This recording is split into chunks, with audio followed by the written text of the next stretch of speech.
Alright, good afternoon. I'm Aaron Heiser of Maker's Leather Supply, and when I posted yesterday's video just talking about what to do when you get in a slump, I had a comment on it, which I have that same comment on a lot of videos, but it's asking about all my tools. My massive collection of tools that, yeah, I use some of them, don't get me wrong, and some of them I might use like once a year, but overall they all pretty much get used.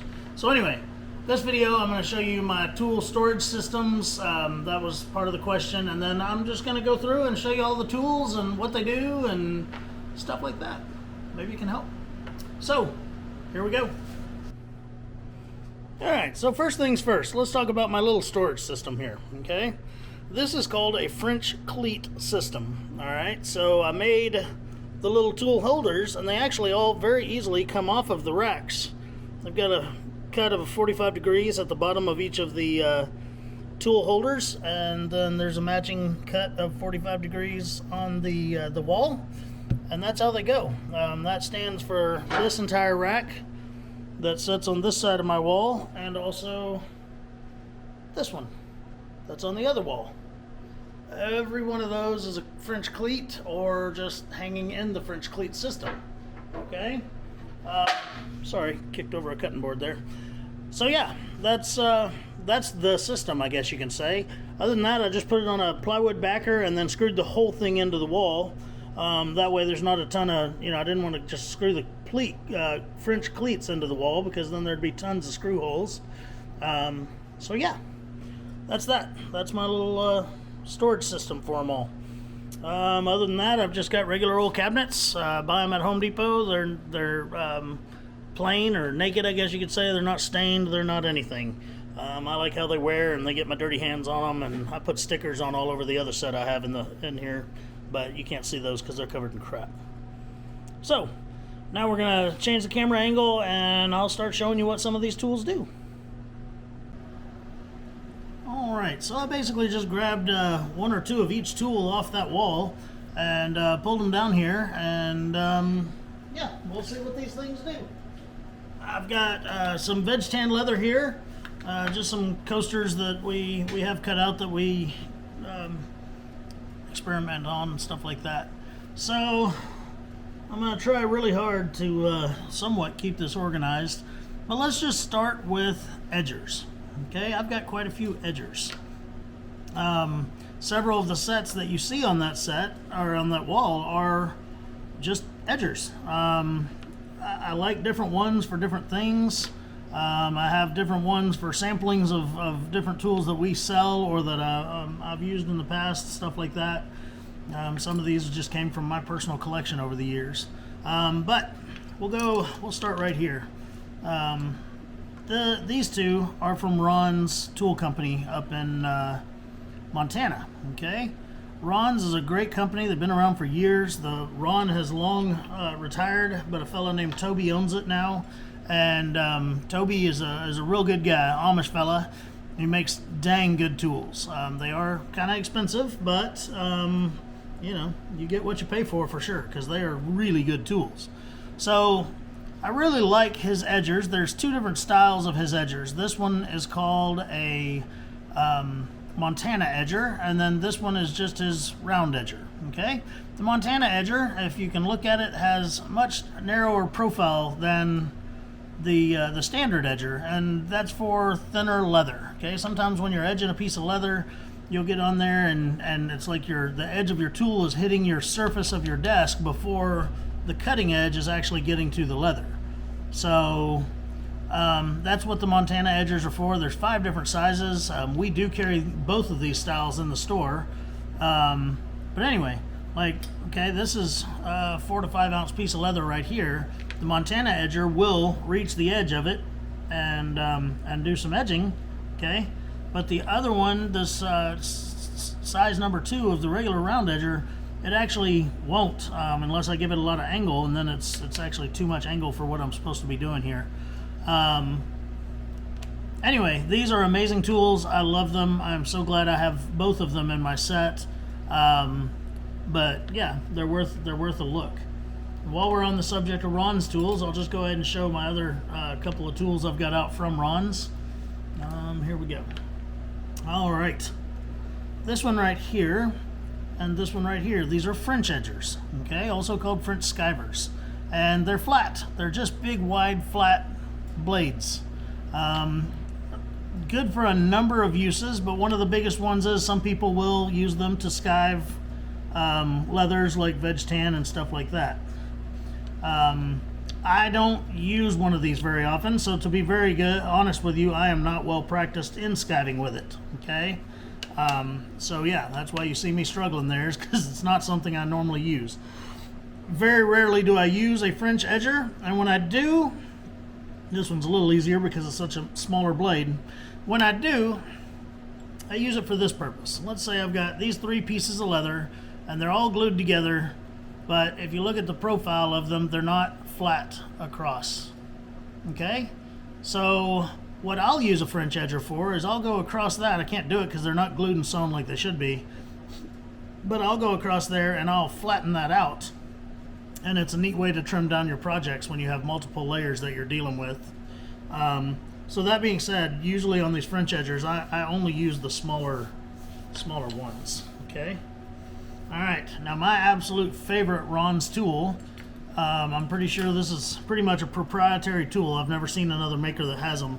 Other companies sell what's called a V gouge. Let's say you wanted to fold a piece of leather in 90 degrees. They sell a little V-shaped blade and it's adjustable. I can't stand it. It's a very, very difficult tool to use. It's a difficult tool to sharpen. Ron's has one they call their round gouge, okay? You may have seen me use this on the video for the valet tray. That's the word. All right, so this thing is awesome. It just goes along and it pushes and it gouges that out, and now you have a really nice fold in the leather where that was. So when I'm doing anything with box corners and stuff like that, I'll usually use this round gouge to do that. Okay? So that is my favorite Ron's tool right there, the round gouge. All right, now let's see here. Let's go through some miscellaneous tools. Several different makers make these. Here's one of them, and then reaching over to my other tool wall, here's one from Clay Miller. But this is just a roughing tool. Okay, so if you had a finished leather and you needed to apply some glue to it or something, it's basically a little abrasive surface that you can rough that up with so that the glue would adhere better. Now the one I've got from Clay Miller is a much more aggressive tool. I usually use it when I'm trying to rough up the backside of a piece of leather, and it works really, really well. Look at all that crap. Okay, so roughers, great tools. All right, on this side of me, we'll continue on with edgers. So this is a Barry King grooved edger. We sell these. Barry King also has for years he sold what was called the common edger. Okay, and it does the same kind of edging, but it's got a slightly different profile to it. When he started making the grooved edgers, I started carrying them, okay? When I tell you the reason I don't like his common edgers, it is not a fault of the design or anything like that. It's just how that tool was made for years and is still made. With how it is as you sharpen it and use it, the profile of the tool gets wider and wider and wider. So let's say you start out using a number 1, and after 10 years of using it, now it's as wide as a number 3. With the grooved edger, much like the Ron's edgers, it has these toes on the sides of it that no matter how much you use it and sharpen it, it doesn't get any wider. The profile doesn't extend any, widen any.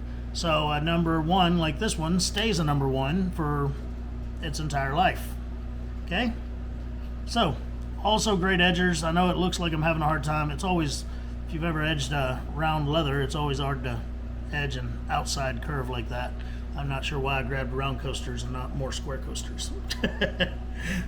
So anyway, that's Barry King's grooved edgers. We do sell these in the shop when we can get them in stock, but they're great tools too.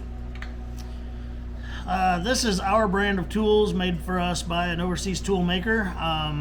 This edger is really, really great. I absolutely love it.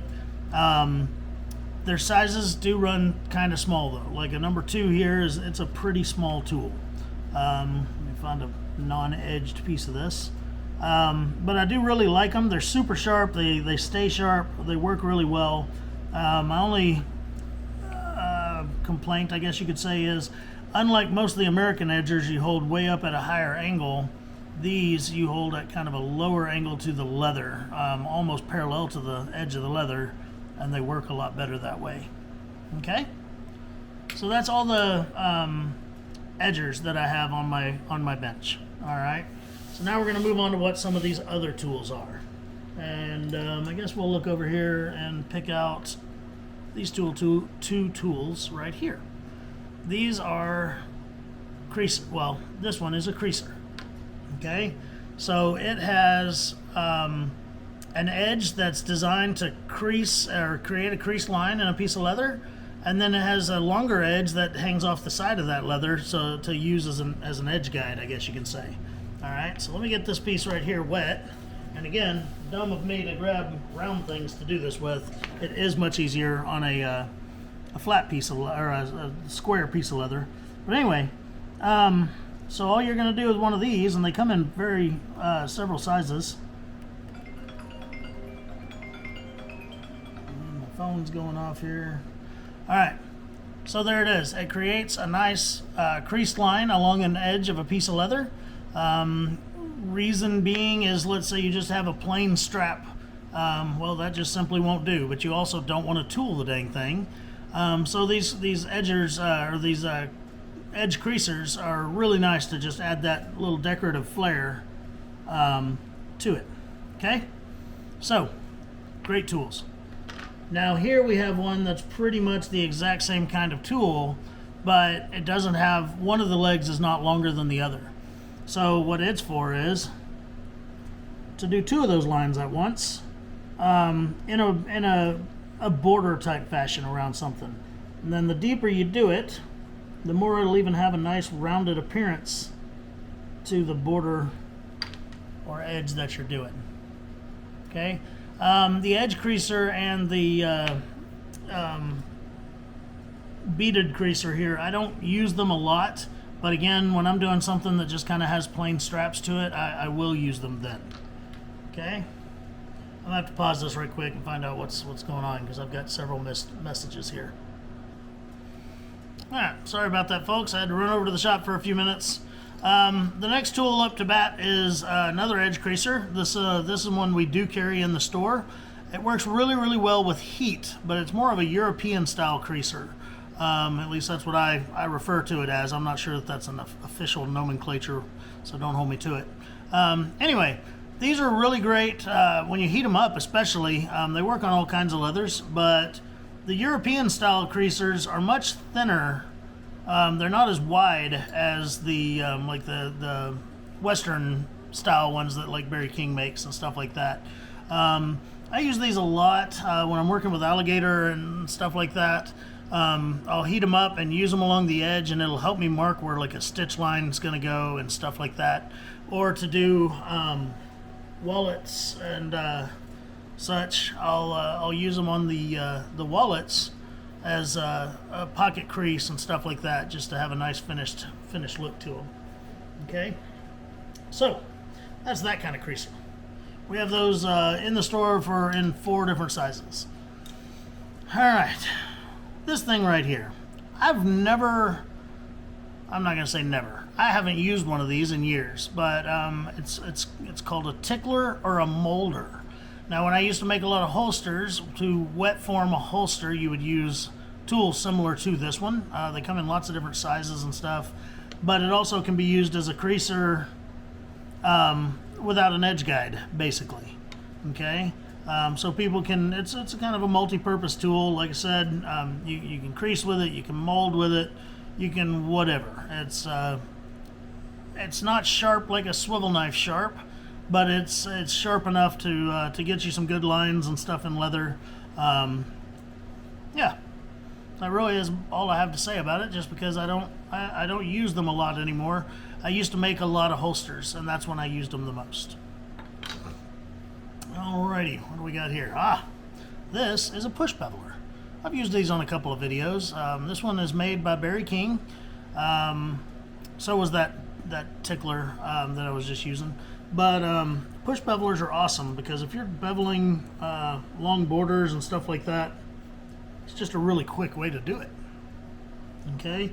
My only issue with the push beveler is a lot of the time I like checkered tools, and there's not really such thing as a checkered push beveler. But they work really, really well, obviously with a swivel knife cut usually. But without a swivel knife cut, I just beveled that in right there. And they're so much faster when you're going down like the entire length of a belt or something like that. They're very, very efficient tools. Okay? All right. What's this bad boy right here? Looks like a little spur wheel on the end of it. Okay? This is called an overstitch wheel. Now, use an overstitch wheel to mark where your stitching is going to go. Alright, they come in all different sizes. This is a Gomp tool, which is the predecessor to Gomp Hackbarth, which is still around. This tool is probably about 100 years old, if not older.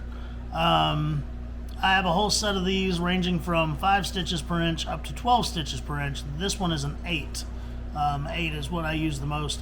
But if I'm hand stitching and I'm not using stitching irons, this is what I use to mark my my stitches, and then I go back with an awl and individually push the holes through. I don't want to use the word punch because it's an awl, you push it through. But that's what an overstitch wheel does. But what people don't realize, another great use for an overstitch wheel is after your stitching is complete, especially if it's stitching with a sewing machine, you can go back and run this thing over those stitches and it'll make them look a little bit more uniform. Now on a sewing machine stitch, you don't need to do this on the top of the stitch. The top of a sewing machine stitch is beautiful. The bottom of the stitch is usually unattractive compared to the top. If you have one of these of a corresponding stitch length, you can run it over those stitches and it'll look a lot better. It won't look as good as the top still, but it'll look way better. Okay, so overstitch wheels still have their place, but they really are kind of fading out of the industry as far as I can tell. I don't see a lot of people using them anymore, and that sucks because they have their place. Alright, this is a Dwayne Watts tool right here. This is his infamous Lollipop Burnisher. I think this is one of the first tools he started creating, but you can heat it up, you can rub wax all over the edge of your leather, and then heat this thing up, and you can use it to burnish the leather. Okay, so Dwayne Watts Lollipop Burnisher. I do not sell these. I know he still makes them. They are available on his Etsy page, I do believe. Lollipop Burnisher. I don't use one much because I don't use much wax for my edges. I usually burnish with other things. Alrighty, moving along. Edge roller, or a roller. I use this a lot to, when I'm gluing 2 pieces of leather together, I'll roll one of these suckers over it. If you watch a lot of my older videos, I have one that I bought from Tandy a gajillion years ago, and it squeaks. This one does not squeak, so for years I called it my squeaky toy. I use one of these pretty often, like I said, especially when I'm gluing 2 pieces of leather together to really get a good bond and push it in there. I mean, that's a heavy piece of metal right there. We do have these in the store when we can get them in stock. They're a great tool to use. Alright, the last thing is my glass edger, my glass burnisher, okay? I did a video on this as one of my 2-minute tool tips, but this thing has some great uses, alright? If you have a piece of leather that is less desirable, okay, like maybe it's part of a belly cut or something like that, you can usually get that leather wet and use this thing and push it along all different angles. You know, you want to go all the way around it, and when you're done with it, what it's done is it's compressed the fibers of the leather and made it a lot smoother. So if you've got a leather, again, if it's like a belly or a leg cut or something, it'll be very rough and porous. But after you do this to it, it'll just be baby bottom smooth, and it'll cut better, it'll tool better, it'll burnish better, it'll just be better. Okay? So this one's from Barry King. I know there's other makers out there. I do not carry these in the store, but Barry carries them on his website, and they're an invaluable tool for a lot of stuff. If I have a very highly detailed carving or tooling that I'm going to do, I will do this to the leather before I tool it.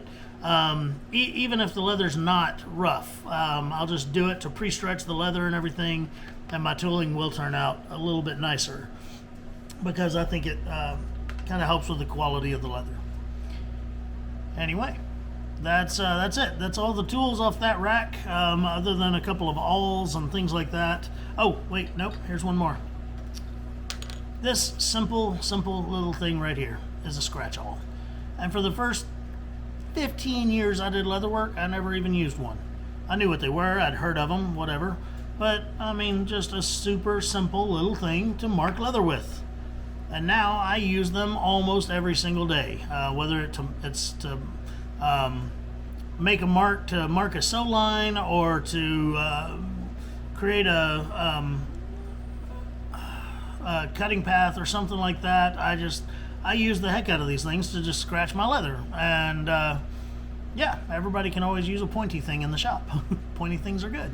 I'll even use it to clean out my my hole punches. So you know, when they get full of leather, sometimes that leather doesn't want to pass through there very well, so I use my scratch hole. Anyway, that's that. So that's all the tools that are behind me, and on the other wall I pretty much just have a lot of punches and stuff like that. Nothing really that special. End punches, round punches, oblong punches, stuff like that. Didn't figure y'all needed too much of a demonstration on that, but comment if you do and I'll sure make one. So until next time, I'm Aaron Heiser of Maker's Leather Supply, and I hope you have a great day.